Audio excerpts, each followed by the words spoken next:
Hello tout le monde et on se retrouve donc quelques jours après la sortie de la nouvelle match sur CSGO afin de faire un petit bilan 3 jours après. Donc on est dimanche hein, pour ceux qui regarderont la vidéo d'ici une semaine ou deux qui passeront par là par hasard. On est le dimanche après la mage.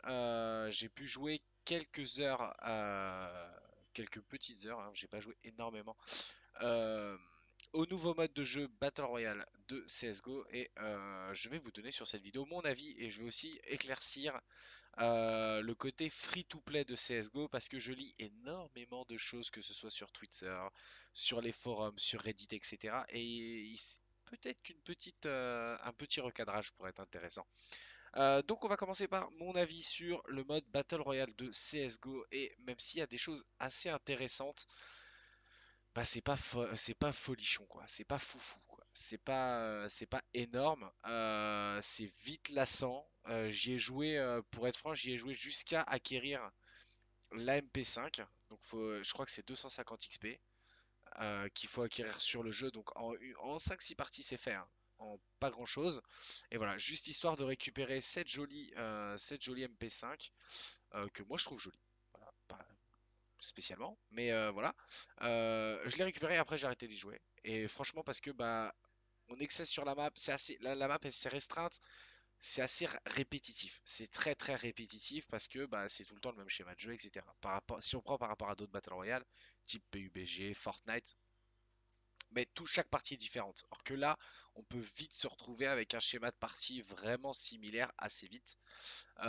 Donc c'est ça qui est un peu problématique. Voilà, même si c'est fun que les parties durent 10 minutes grand max, je trouve que c'est plat, c'est assez vide et il y avait des choses à amener sur le jeu bien plus intéressantes, comme des serveurs synthétiques. Mais ça, c'est un autre débat. Qu'est-ce qui pourrait être intéressant qu'on ait de nouveau sur CSGO? On pourra faire une vidéo plus tard sur ce sujet-là. Mais voilà, donc en gros, le mode Battle Royale de CSGO, c'est bien 5 minutes. C'est agréable, c'est une petite surprise agréable, mais on passe vite à autre chose et voilà. On va passer maintenant sur le free-to-play. Donc le mode free-to-play, à savoir que donc j'ai lu plein de choses. J'ai lu oui, le free-to-play c'est que pour le mode hors ligne. Il y a, il y a il y a plusieurs choses.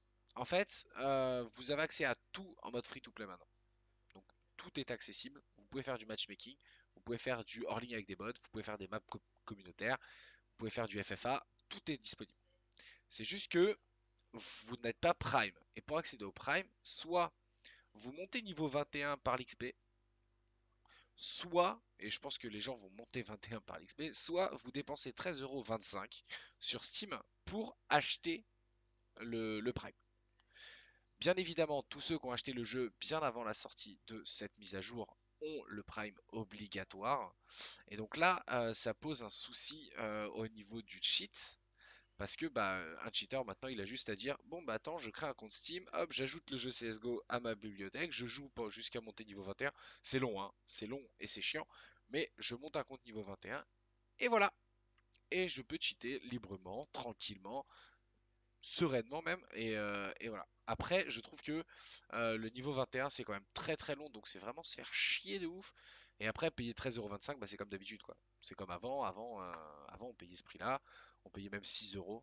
Enfin, on payait 6€ pour avoir un jeu. Je pense que ce sera encore faisable sur les sites d'achat de clés CD que vous connaissez tous, hein, Instant Gaming, G2A, tout ça. Je pense que ce sera encore possible. Donc, dire que ça amènera plus de cheats, oui, certainement, parce que les gens vont pouvoir faire des smurfs un tout petit peu plus facilement. Mais moi,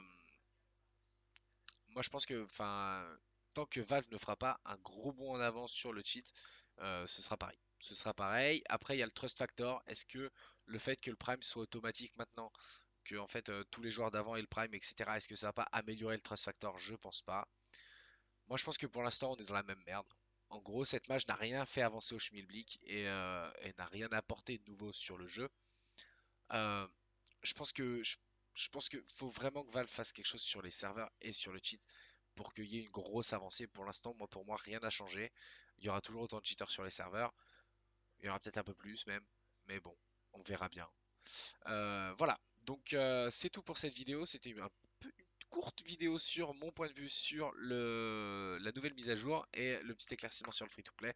Vous avez mon avis et n'hésitez pas en commentaire à me donner le vôtre, savoir ce que vous avez pensé, etc. Si vous avez fait des top 1. Moi j'en ai fait quelques-uns, c'était sympa. Euh, N'hésitez pas à me donner votre avis sur la nouvelle mage. Qu'est-ce que vous attendez surtout? Je voudrais savoir en commentaire qu'est-ce que vous attendez de CSGO. Vraiment. Et qu'est-ce que vous pensez de est-ce que ça a amené plus ou moins de cheaters? N'hésitez pas à le dire dans les commentaires. N'hésitez pas à lâcher un pouce bleu, à follow la chaîne immédiatement, hein. Ça fera agrandir la chaîne et ça, ce sera cool pour moi. Merci beaucoup d'avoir suivi cette vidéo jusqu'au bout. On se retrouve bientôt pour une prochaine vidéo. Ciao, ciao.